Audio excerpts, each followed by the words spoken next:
Bonjour à tous, ici Mdol et bienvenue dans cette vidéo où je vais vous parler de Sans un bruit 2 réalisé par John Krasinski. Alors je tiens à prévenir que ce sera une critique sans spoiler, donc vous pouvez regarder la vidéo sans crainte. Mais si vous préférez être vierge de toute avis, n'hésitez pas à aller voir le film et on en discute ensuite dans les commentaires. Je tiens également à remercier les nouveaux abonnés de la chaîne et parce que effectivement la vidéo sur la collection à mon modeste niveau a pas mal marché. Donc je annonce qu'il y aura bientôt une deuxième vidéo de ma collection qui présentera 30 films de ma collection de DVD Blu-ray 4K. Donc merci beaucoup. Et donc aujourd'hui je vous parle de Sans un bruit 2. Alors c'est un film que j'attendais quand même plutôt pas mal. Je l'ai vu un peu en retard par rapport à ce que j'attendais, c'est vrai, je suis seulement allé le voir hier. Mais j'avais plutôt aimé le premier. Même si je trouvais qu'il y avait quand même quelques lourdeurs, quelques incohérences. Mais j'avais beaucoup aimé la mise en scène que je trouve assez sympathique. En fait, je me souviens avant d'aller voir le film, j'avais peur de tomber sur une production type Blumhouse avec ses personnages stéréotypés, avec une mise en scène horrifique pas très originale. Et au final, j'avais beaucoup aimé le travail sur le son qui m'avait vraiment assez fasciné en salle.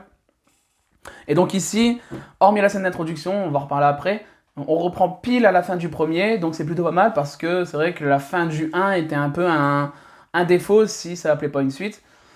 Et j'ai trouvé cette suite plutôt pas mal, même si je pense quand même avoir une préférence pour le premier.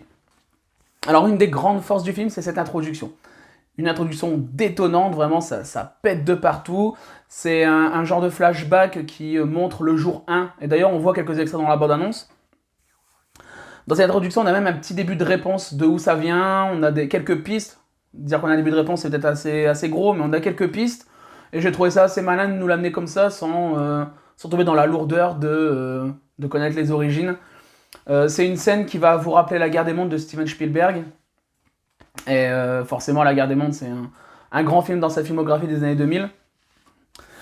J'ai beaucoup aimé Sans un bruit 2 parce que ça fait évoluer son concept.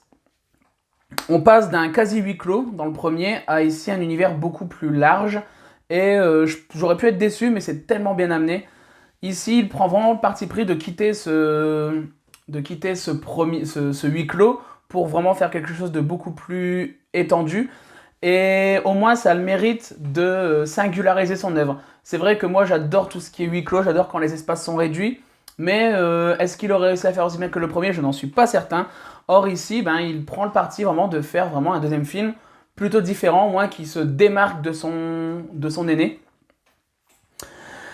En termes de mise en scène, il y a toujours une aussi bonne utilisation du son. Je dirais même qu'elle est... je ne vais pas dire qu'elle est meilleure, mais c'est un film qui va vraiment jouer sur la surdité de la gamine.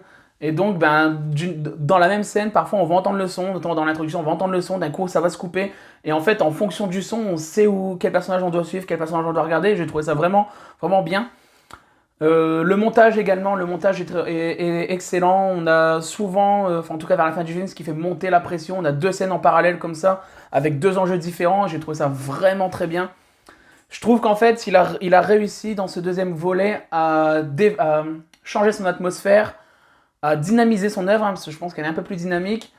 Et c'est tout à son honneur parce que effectivement, je n'aurais pas parié un sou sur une évolution d'atmosphère aussi positive de Sans un bruit 2. J'ai pensé à plusieurs films, j'ai pensé notamment dans tout ce qui est univers post-apocalyptique, j'ai pensé à Je suis une légende avec Will Smith. J'ai également beaucoup pensé au cinéma de Frank Darabont, donc que ce soit dans la série The Walking Dead.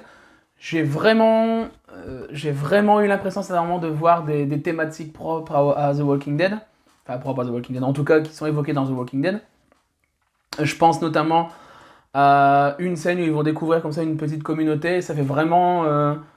la façon dont c'est mis en scène, ça fait vraiment comme dans Walking Dead, quand les personnages découvrent une nouvelle communauté. Et j'ai trouvé ça... Bon, le clin d'œil était sympathique.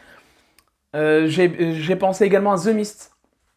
Il y a une ou deux scènes avec les créatures où j'ai vraiment pensé aux tentacules de The Mist. Alors c'est peut-être moi qui me fais à l'idée, mais non, je pense que Frank Darabont a été pour John Krasinski vraiment une source d'inspiration pour décrire comme ça ce monde post-apocalyptique. Donc non, moi qui aime bien Frank Darabont, j'ai été que conquis. Alors après, voilà, donc là j'ai parlé des points positifs, et ce que je vais dire en point négatif entre guillemets, c'est que si vous n'avez pas été subjugué par le premier volet, vous ne le serez pas par le deuxième. Ça c'est clair et net, parce que ce qu'on pouvait reprocher au premier, par moment on peut également le reprocher aux deux, c'est-à-dire quelques petites lourdeurs de mise en scène et de réalisation. Je pense notamment à certains éléments filmés en gros plan, histoire de dire on fait attention à ça. Bon, c'est un peu lourd. Il y a un moment, il y a un plan où il y a le gros coup dans l'escalier. Bon, bien filmé en gros plan, ça sert un peu à rien, mais voilà, c'est fait pour insister, mais bon, c'est pas subtil pour un sou. Il y a quelques juste à temps également. C'est vrai que bon, ça, c'est quelque chose qui me saoule en manière générale parce que on a tellement l'habitude d'en voir que bon, voilà. Donc il y a toujours ces petits défauts, et si vous avez vraiment gêné dans Sans Abri 1, ils vous gêneront dans Sans Abri 2, c'est sûr et certain. Maintenant, donnez-lui quand même sa chance, hein, parce que forcément, comme je vous disais, il y a une atmosphère différente, une ambiance différente, mais je suis pas convaincu que vous serez emporté. Parce que c'est un film qui manque quand même, je trouve, de surprise. C'est-à-dire que j'ai pas été surpris tant que ça dans le déroulé. La seule chose qui m'a surpris un peu, c'est tout à l'heure je parlais de The Walking Dead. Effectivement, il y a un moment une scène qui aborde la thématique de l'humain est aussi dangereux que la créature qui nous menace au quotidien. Donc bon, ça je m'y attendais pas forcément, mais c'est plutôt bien amené, c'était assez habile. Mais globalement, dans la trame scénaristique, ça manque de surprise clairement. En fait, c'est un peu trop ordinaire comme film. Ça veut pas dire que c'est mauvais, mais disons que je suis venu voir Sans un bruit. J'attendais certaines choses, je les ai eues, ça ne m'a pas déçu, mais sans plus quoi en fait. Après c'est bien joué. Emily Blunt qui est un peu en retrait par rapport... en tout cas son personnage est en retrait dans l'écriture, j'ai trouvé. Bon c'est pas plus mal. Cillian Murphy, excellente prestation, ça j'ai rien à dire, mais c'est vraiment un acteur excellent. Je l'ai pas vu dans énormément de films ces derniers temps, mais le peu que j'ai vu, c'est vraiment un acteur que j'aime beaucoup. Mais voilà, comme je disais, il y a forcément pas mal de points positifs, mais c'est les points positifs qu'on pouvait dire au premier également, hormis cet aspect changement d'atmosphère. Donc en fait, c'est juste une déclinaison du premier. Si vous avez été déçu par le premier, vous serez déçu par le deuxième, je pense. Donc en conclusion, ben, c'est exactement ça. Vous aimez le premier, vous aimerez le second, normalement. Il y a toujours, j'ai trouvé ça bien, mais je vais pas dire que c'est pas inoubliable, mais pas loin.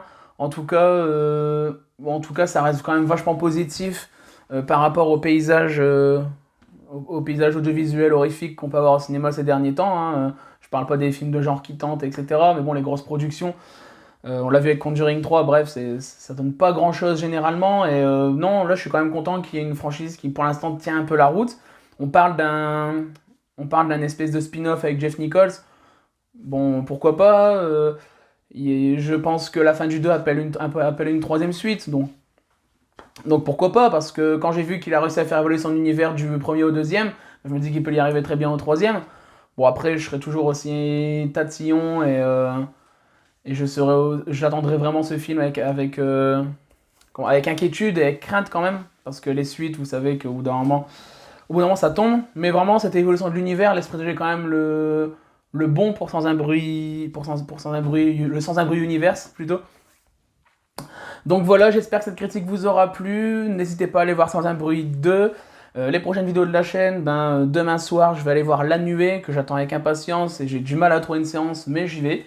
Donc vous aurez certainement une critique mercredi, jeudi, qui devra arriver. Puis donc une vidéo sur ma collection partie 2. Donc en attendant, je vous souhaite un bon match, parce que ce soir c'est l'Euro, et puis à très vite. Salut!